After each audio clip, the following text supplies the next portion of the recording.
So, I think I have everything I need to make some tea, answer some questions, be a human.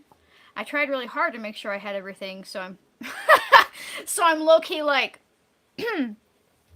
maybe I don't have everything. You know how that goes. Um, but we'll find out. So I'm gonna wait for some folks to roll in, and then I'm gonna get started making my tea, and then after I have my first sip of tea, I will start answering your questions like crazy. Um, and we're gonna go rogue today because I don't have a whole lot of tea in that. So what do I got over here? You know what?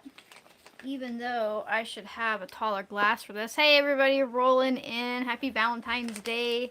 Um, I'm going to make some of the Taiping from Anuhai. I really like this one from Yunnan Sourcing.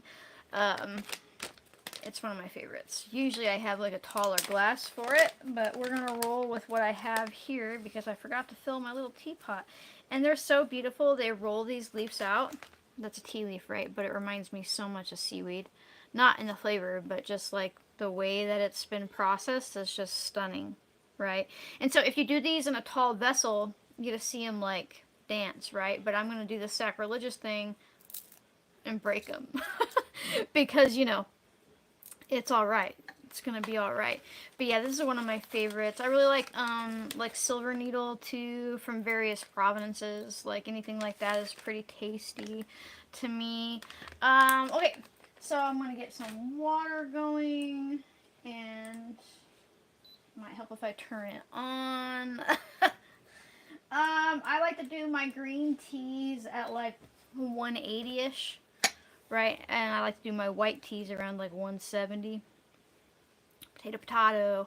And then yeah, reminder, I will start answering questions after I have my tea. Yeah, I forgot all about last week's live, but to be fair, I was out of town anyways, driving through like a death storm. So I got home and it was like 5, 6 o'clock at night, and I was like, today's Friday, isn't it? And everyone was like, yeah, and I'm like, oh my god, I totally forgot to do the Q&A, but I was so exhausted that I didn't have it in me.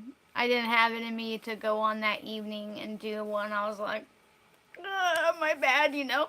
And so here I am. Didn't forget on Valentine's Day. I had more going on last Friday than I do this Friday on the Valentine's Day, you know. But yeah, I'm just kind of, I don't know. We've been like socked down with like snowstorms here for like the past like what, week and a half, maybe 2 weeks now. I think a week and a half, and which is funny because prior to now we're like, where's winter? Where's winter? Winter's like, oh yeah, I'm just gonna show up like hot and heavy mid-February and just slam you all the way through. And I've got fresh chicks coming at the end of the month on the 25th because I was like, we'll be into March by then. And, you know, but March can be crazy here too, but I'm just going to set them up in the barn. They'll be fine. But yeah, I am and am not ready for spring. I feel like I didn't get like much of a winter break, if that makes sense. And we even had kids in March. I don't mean I had kids. I mean we had like or in February, January, brain, January. Our kids were kidded from goats this January. Thank you so much for the super Susan. But yeah, I don't know. It just felt like a really weird year, really weird. And it's been just like, well, before February hit, we were having like it was 56 degrees on Christmas Day. That's not normal here at all. We live in high mountain desert, so like it can get to like -30 with wind chill here. It can get really cold, you know. And so it's just crazy. But so I don't know. I'm conflicted. Like I know it needs to be spring soon, but I just don't feel like I got much of a winter, you know. But I'm also trying not to push myself very hard this year, garden wise and stuff. I know I said that last year. I did better last year. But I plan to do a bunch of getting my hands to work. I plan to do a bunch of like winter sewing here pretty soon, probably in the next week, where I'm just gonna go out to my beds and I'm gonna put a layer of cardboard down because I don't have time for weeds, and then I'm gonna put a layer of compost down, and then I'm gonna sprinkle in a metric ton of like carrot seeds and onion seeds, and then I'm just gonna put another thin layer of compost down and let what happened happen. So I want them to germinate on their own. Right. Thank you so much for the super Dee Dee Johnson. Um, and that way, like, yeah, I'll have to thin out some onions and I'll have to thin out some carrots, but I just don't, I don't want to fuck with it. Like, I don't want to, like, the tiny little seeds and having to keep them in perfect condition and perfectly moist. But if I plant them now, they'll come up when they're ready, when it's nice and moist, and I don't have to think about it when I have everything else going on. And then I think that I'm just gonna do like some tomatoes and squash. Like I've already got my potatoes planted. I planted them in the fall this time, and I'm like, all right, let's see what happens. I just kind of, I just kind of want to make it easier on myself a little bit this year, and I got a lot more herbs and stuff established last year that will come back on their own. You know. Hey from Portugal. So somebody said, Anna, I'm not from Portugal. I'm in Northeast Oregon. We thought about going there for a while. We looked into it. We really did. And that was like in the beginning when a lot of people were going there. But just, I don't think about it much anymore in regards of like, I don't want to be like another person moving in and pissing off people.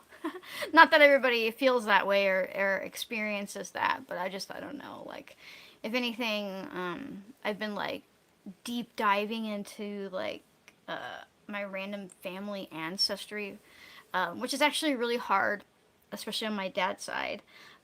Looking at ways to get like dual citizenship, and I have found a couple ways, but boy, it is challenging my research ability, and I don't really have the money to hire the people that like do it for you because it's like 6-7 grand for them to like put all the records together for you. So I'm just like, all right, well, 1 week at a time I can like slowly find a record that I need, right? Because I don't know, and this is just super random, but for those of you that don't know this, there's a lot of countries that um oops, spilling that a little bit, you can get citizenship no matter like they have like a right of blood citizenship, like no matter how far back. Like we found on my mom's side, like she has a bunch of Hungarian in her line. I'm like, oh, well, that means that I can claim like an ancestry passport, but I have to speak serious Hungarian. So I'm getting all the records together first, and then if I have all that, then I have to start taking language classes and to be able to pass the interview. Um, Thank you so much for the super Lee Shahigo. I think I said that right. If I didn't, forgive me.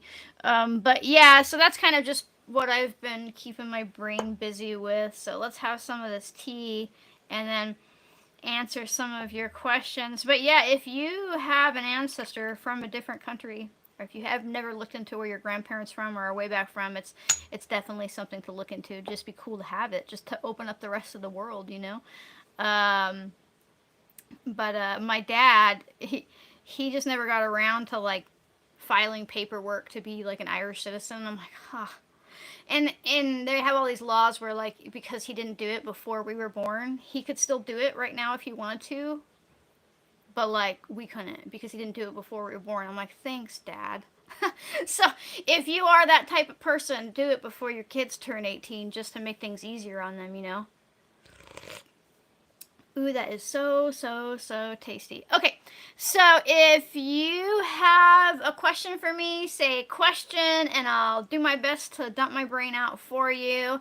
Let's see. My 8-year-old, there's one. My 8-year-old has always had horrible seasonal allergies. Always gets a rash on the thigh in the same place when he gets hit hard with the allergies. What can I do for him?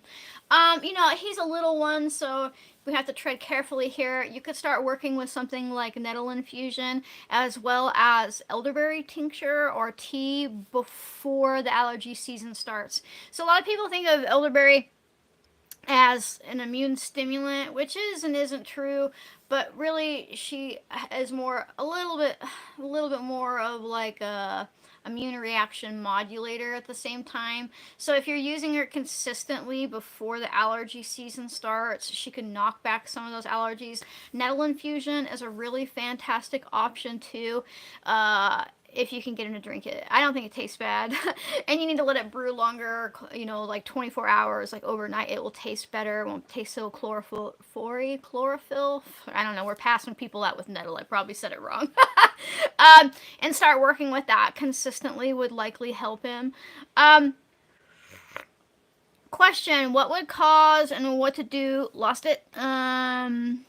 What to do for all over body itchy rash? It's not bed bugs and doesn't look like pictures of shingles. That's a hard one. Rashes are hard because they could be caused by so many things. But what I want you to do right now is get a completely different soap that you wash your body with, get a completely different soap that you wash your clothes with. Start looking for anything that has changed. Start looking for external causes. Rule all that out first, but also look at anything that you've added to your diet, any antibiotic you've taken lately. You got to find the root of it. Now, topically, you could make like chamomile tea, and you could put that on topically, would help it. Chamomile infused oil. You could really step up your game. And you could infuse like chamomile into oil with oatmeal, dried oatmeal, and it would make a nice anti-itch balm. But you got to find the root cause of it. Question: is my fire cider okay from last year? Has been sealed. Did you strain it? If you strained it, it's probably fine. If you haven't strained it, I would unfortunately not trust it. Okay, so question. I have 26% left on my benzo taper. Overnight, I developed psoriasis on my scalp, eyes, and inside of my ears. Have you done any research? And this is due to withdrawal. I've never had any skin problems. If it literally happened overnight, I'd be. Here's the thing about coming off of benzos. There are literally thousands of symptoms. There was one point in time where I couldn't walk, where I couldn't use my hands, where I couldn't stand up, where I just weird, and that's just the physical stuff. The mental stuff is also hard. And so a lot of the benzo withdrawal groups and forums are like, it's hard to go see a doctor over this type of stuff. But if it literally happened overnight, I don't know. You could also like be suspect of having like bed mites, right? Or like did the humidity level change, but your body is going through a fucking free fall right now. So try to mitigate it the best you can, but like also ask on the benzo forums, because if it's happened, people will probably talk you through it, right? Let me jump way down here. Question: do you have to do a double extraction for lion's mane? If you want the polysaccharide content, you do. Like the PSKs and the PSPs are, like they're super like anti-cancerous. It's what's in like turkey tail and all that stuff. But it's not to say that other things aren't present, right? That are helping like your neural pathways and stuff like that. So you don't necessarily have to, but you won't have like the kind of like anti-cancer stuff that people are typically after. But you will still have like supportive, like for brain neural functions, compounds and things like that. I started years ago, instead of doing double extractions, I started with, if you use 100 proof vodka and you put it in your hot box, like the seed box I've shown people to build, and you leave it in there for like 2 months, because 100 proof vodka is half water, right? So it's already 50% water. You're already doing your hot water extraction when you're doing it that way, and it has like made a big difference. And all of my lab testing has shown no difference. Literally no difference between that and the double extraction, except for it has a higher alcohol content, so it's more shelf stable. Question: is sciatica from nutrient deficiencies? When I use my Cannobolo to release my sciatica, I usually need to release stool. Yeah. So, there's a lot of literature that talks about sciatica being from a nutrient deficiency. And typically, I side-eye a B12 deficiency as well as a magnesium deficiency, and they work independently to help your nerve function. And I think I can hear myself talking, husband. And it's throwing me off. So if you turn your phone down a little bit, I won't notice as much. I know he's out there with the goat, the baby goat. That we're still. It's so cold outside, and she's such a big girl now, and like we have to take her out there to be with the goat, so she doesn't end up a little touched because she doesn't know how to function with the other ones. But yeah, it's like 6 degrees out right now, so she's inside because the other babies have all their winter coats. But yeah, I would look into definitely B12 deficiency, and people use B12 shots for sciatica pain. But you have to understand that you have to have cofactors that go along with it, like potassium and iron and folate are a big one. So like if you just start taking B12 and the shots are the best, what'll happen is you'll tank all those other nutrients if you're not keeping on top of them. Let me jump down here. Question: would you say the Sally Fallon nourishing tradition type diet would be unhealthy? Oh, lost it. Would be unhealthy for someone that's overweight? I wouldn't say it's unhealthy. I would just say that nobody who eats traditionally is necessarily going to lose weight unless, and here's the caveat, unless you're transitioning from an ultra processed food diet to the Weston Price Foundation type eating. Right. If you're doing that, you'll likely lose weight, and it's definitely healthier for you. But I'm so sick and tired of people, especially influencers, as they picked up on his work and stuff like that, tried to talk about how, like, it won't make you fat. And it's not that it makes you fat or obese. It's that our ancestors never strived to be like a size 0 at 43. Right, like we actually need some weight on our body to an extent, right? And it just depends on where you're carrying it, it becomes the problem. And it depends on what that fat is made out of. Is it brown fat or is it white fat, right? Like what's happening there. And so, I don't think it's unhealthy at all. I don't think it's unhealthy at all. And the calories in, calorie out thing has been debunked for a long time. And sure, if you fucking starve yourself for long enough, you will lose weight. But ultimately, it's about supporting your metabolic health. Right, so people think of metabolism as if you're skinny or fat, but metabolism is actually functioning your entire body, right? It's your entire endocrine system. And so it's not just about, if you're skinny or fat, it's about is your thyroid happy, are your hormones happy, are your adrenals happy, like everything, right? And so when you start eating like whole nourishing foods and start cutting out like rancid seed oils and stuff like that, what happens is your metabolism comes back online and you might by proxy lose a little bit of weight, right? For me, I was underweight all of my life until about 3 years ago. Maybe two. I don't really keep track anymore. And I gained a lot of weight when I started eating again, which, is important. And I was eating healthy food too, right? And so but I leveled out. So like I was gaining and I was gaining and I was gaining and I hit like 136 and that's just where my body stays. I don't lose. I don't lose and I don't gain. It just stays. I might fluctuate by a pound or two when I'm, close to my period or things like that, but that's just it. And I'm not eating processed foods and feeling better. So like definitely, you can work towards like losing weight if you feel like you've gotten there from over processed foods and things like that. But also don't let anybody make you believe that you should have like 2% body fat, because that's how people end up with fucking osteoporosis and hormone issues, right? Sorry. Question: husband has bad joint pain from arthritis. Any regimes you would recommend? Let's see. P.S. He also has DM2. Thank you so much. So I really like working with alfalfa. Actually, you're going to want to make sure that you find an organic source because it's heavily sprayed. Although not as much with other stuff because alfalfa's in the pea family and they're super sensitive, right? But alfalfa infusion and or even capsules is pretty good. Making sure that he's getting enough vitamin 1 and vitamin K2 either from supplements or, leafy greens and animal fats and things like that. But also nettle infusion is pretty good for that. And then if you really want to go all in, this spring, if you've got bull thistle around you, when it comes up and it starts blooming, I have a video on that, how you can harvest bull thistle, and it's really easy to make a tincture out of it, and it's been shown to work pretty well for OA. Now, if it's rheumatoid arthritis, it's a little bit different because that's more of an inflammatory autoimmune situation. If you have RA, you could start working with something like turkey tail, mushroom, tincture, tea, capsule, whatever you want to work with.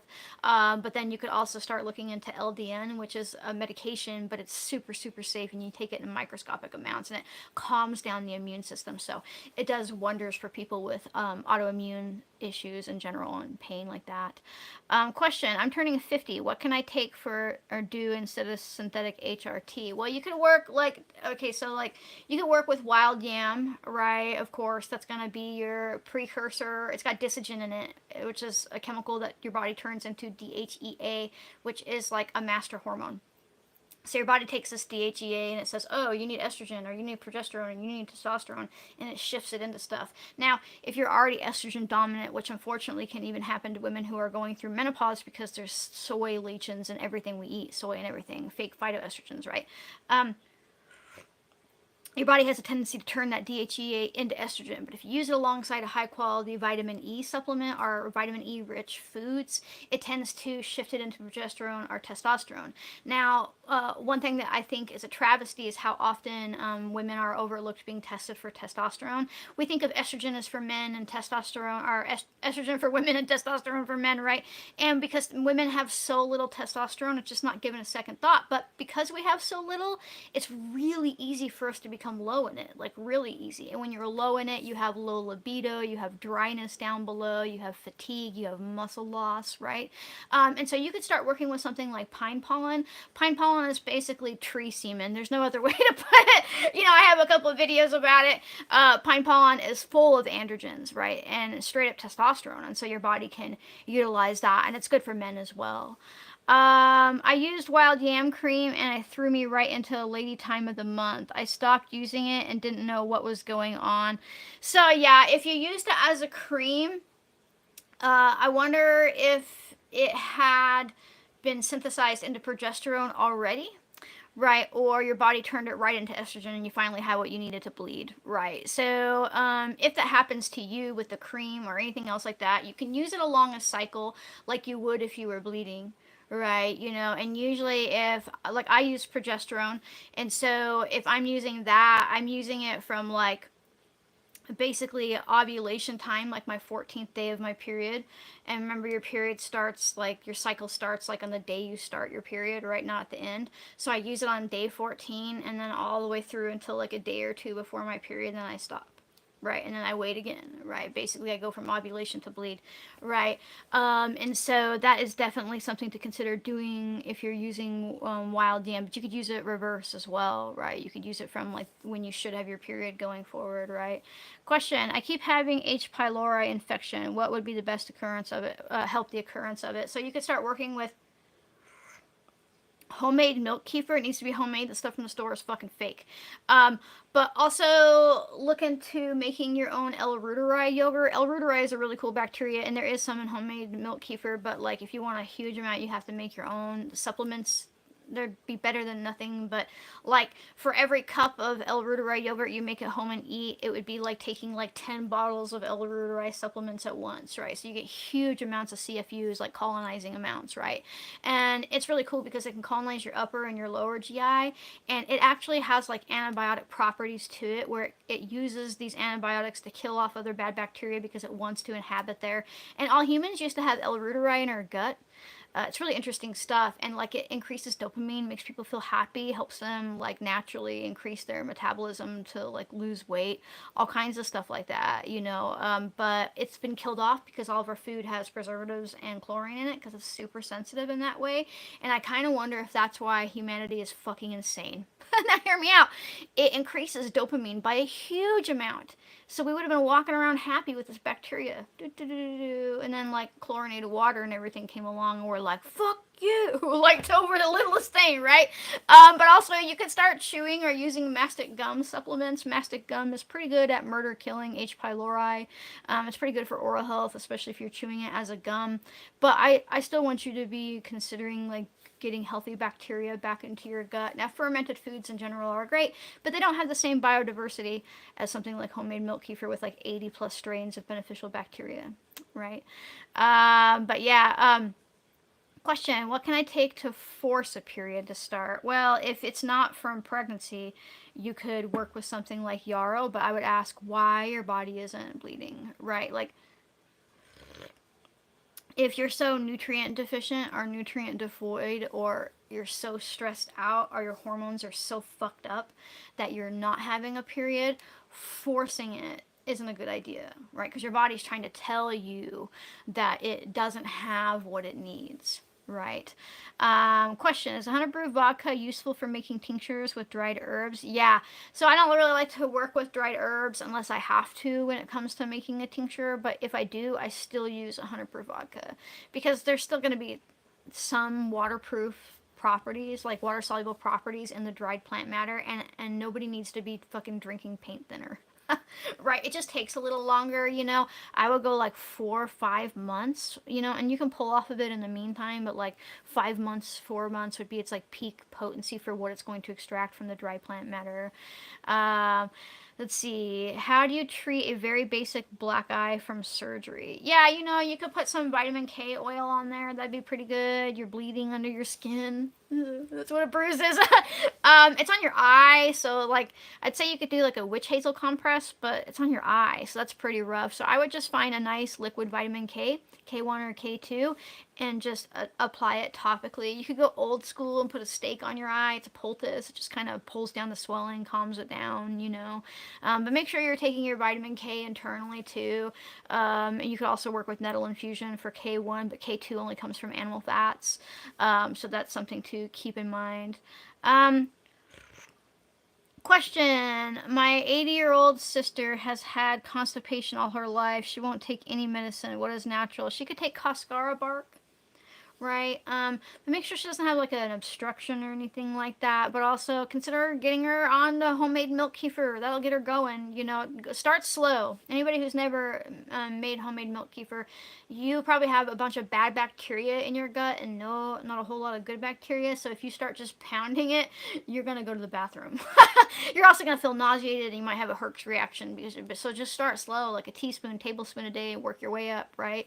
Like my mom, when I got her onto it, she went from like, you know, a tablespoon up to 1/4 cup, up to half cup. Now she can drink it all day long, and my sister still can't get past like 2 tablespoons, you know. And so it just really depends on your body, but it would definitely help regulate things for her.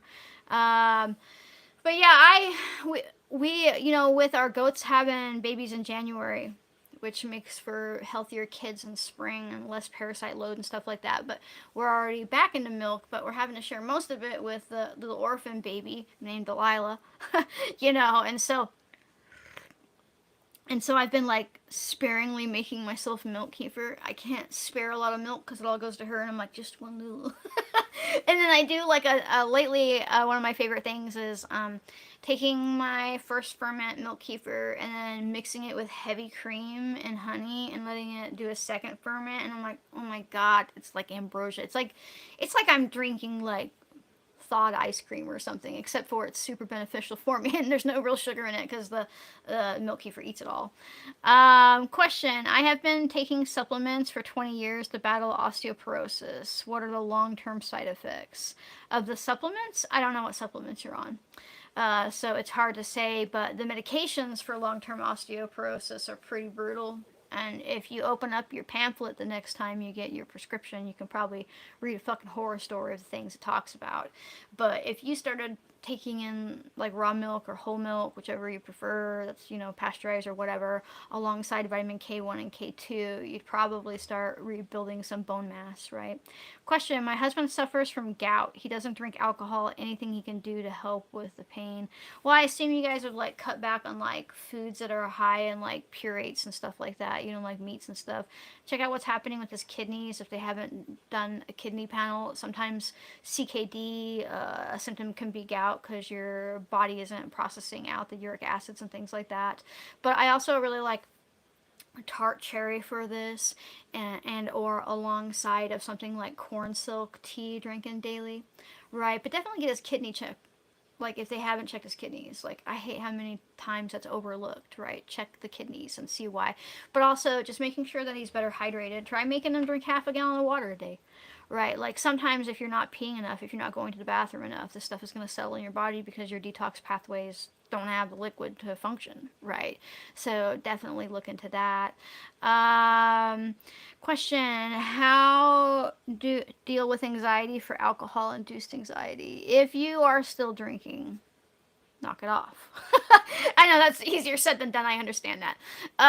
But lot of the time when people come out of alcoholism, it's a shame how often they're not told how depleted that you likely have a thiamine deficiency, which is vitamin B1. You likely have a B12 deficiency. You likely have potassium deficiency. Alcohol fucking strips your body, and I mean it strips your body of nutrients, and it really likes to target the B vitamins and the magnesium, vitamin C, and all that type of stuff.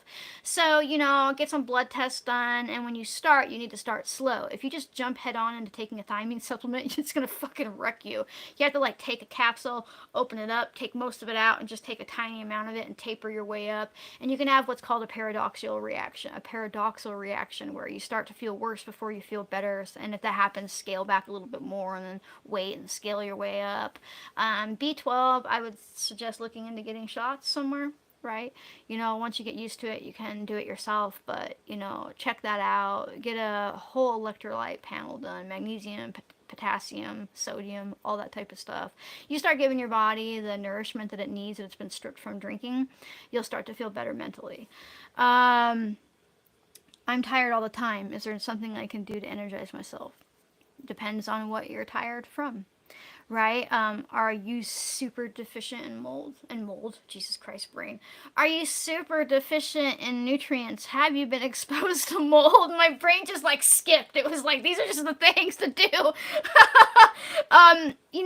Look at your magnesium levels. Look at your vitamin D levels. Look at your vitamin A levels. Find yourself a really extensive nutrient panel and start looking for that root cause. So I could say things like, okay, maybe you could work with Shilajit, right, to energy back. What are your iodine levels like?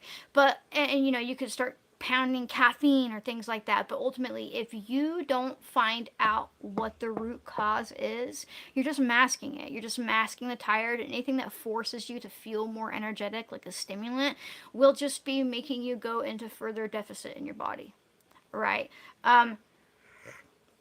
So consider finding either a test online that you can order for yourself, a kit, a functional medicine doctor. Start looking at like these nutrients that doctors ignore pretty often, right? And you might find an aha moment, right? Let me jump down here. Okay, let's see. Question: my husband had stem cell therapy in December for knee pain. However, he is still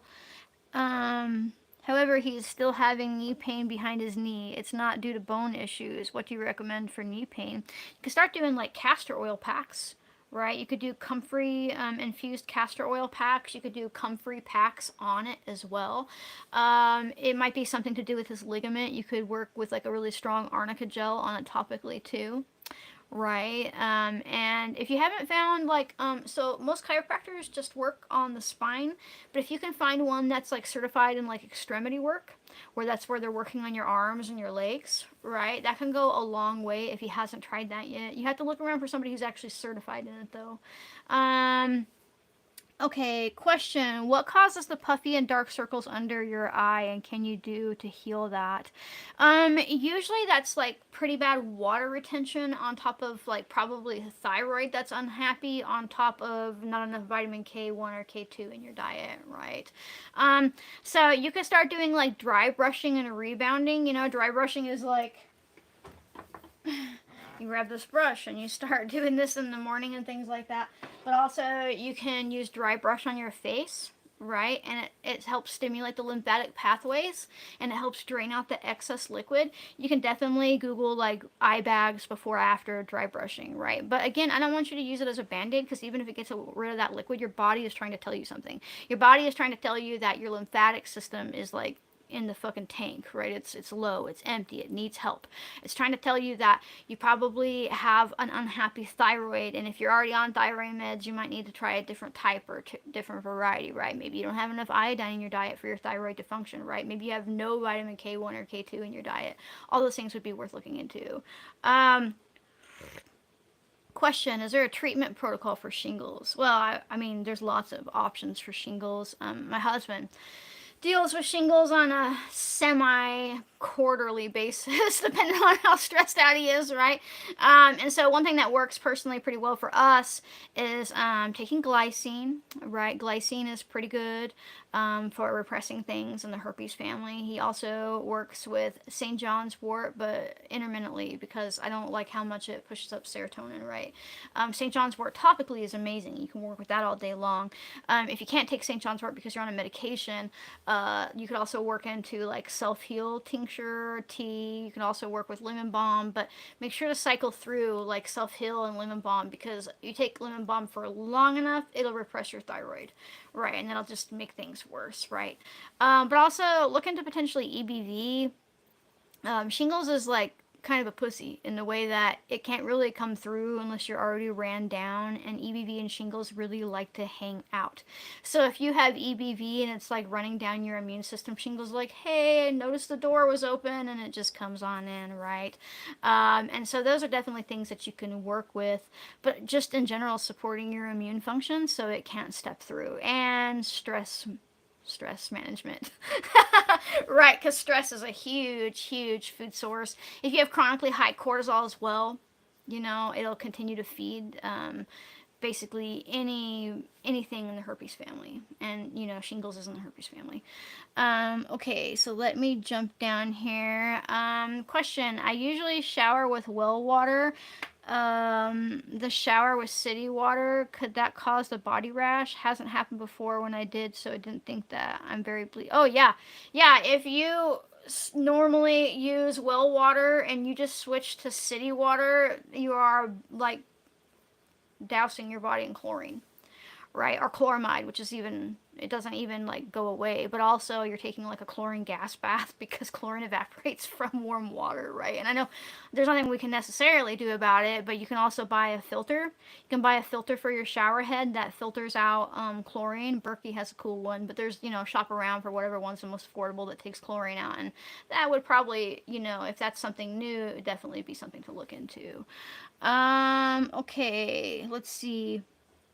Question: how can I stop cravings for sugar or unhealthy foods? Reframe your concept or narrative that carbohydrates are unhealthy and give your body healthier options. So if you're craving like candy bars all the time, it's because that's where your body knows it's getting an energy source from. It doesn't know that squash exists. Right? It doesn't know that whole grains exist. It doesn't. I'm not saying you never eat those things, but if you're constantly craving sugar, you're in a stress mode. Every cell in your body runs off of glucose, but the current narrative is to be like, carbs are bad, no sugar. And I'm like, well, if you don't eat it, it's gonna rob it. It's gonna jack up your cortisol levels, so it can start robbing it from your muscles. Right? It takes it from your muscles first, and then it starts taking it from your organs, and lastly, it starts taking it from fat. Right? You don't just instantly start burning fat for energy. But you just have to retrain your body. So like if you're saying that I have cravings for sugar all the time, well, you're probably under eating healthy carbohydrates, right? So when you're like, oh man, I just really want to eat that fucking cupcake, you're like, and then I picked up an apple and ate that apple instead, right? Or I really want that candy bar, and you're like, well, I had chopped up all these berries or whatever, or strawberries are waiting for me. But it doesn't even just have to be fruit. Also think of complex carbohydrates that digest slower, and then so you're thinking of like your root vegetables, you're thinking of like squash and things like that, properly prepared grains. All that stuff is going to give you way more energy, and then it's going to start retraining your body to when you're like, oh man, you know what sounds really good right now? A whole butternut squash just covered in butter. Right. And then it's like suddenly your body knows what to ask for, because remember, your body can't know to crave a fucking banana or something like that if you never give it banana, because it doesn't know banana exists. It just knows that highly processed crap exists. So really just start retraining your body that way. Okay, so let me jump down here.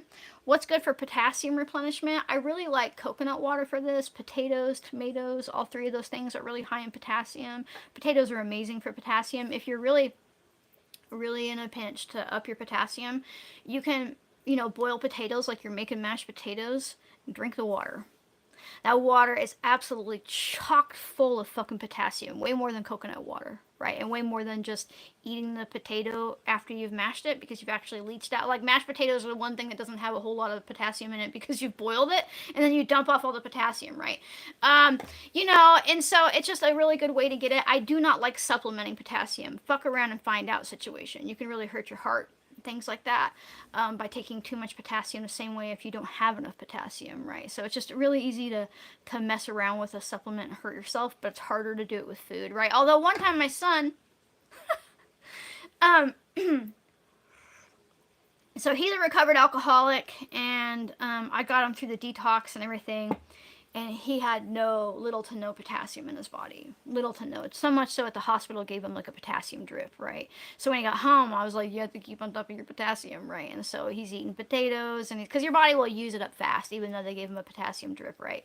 And so, he's drinking coconut water, and it had been like 2 months, and it was the first time he was going to go out and about on his own. He's going to go fishing. It's really important for his mental health, right? So he packs a bunch of coconut waters. I think out of habit, because he used to drink while he would fish, right? I think out of habit, he just decided that he would drink the big cans of coconut water, like 4 in a row. So he ended up in the hospital because he gave himself fucking potassium poisoning because he drank so much coconut water.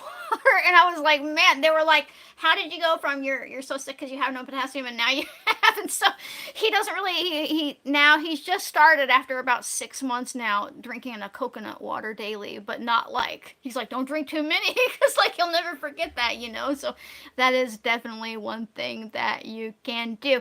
Okay, so I have been talking for 40 minutes now. My body says, that's enough, please. And even though my brain doesn't agree, I'm going to listen to my body. So if you would like to support my capacity to teach freely, to keep a roof over my head, tea in my pot, just dump my brain out, be a real human, consider becoming a member.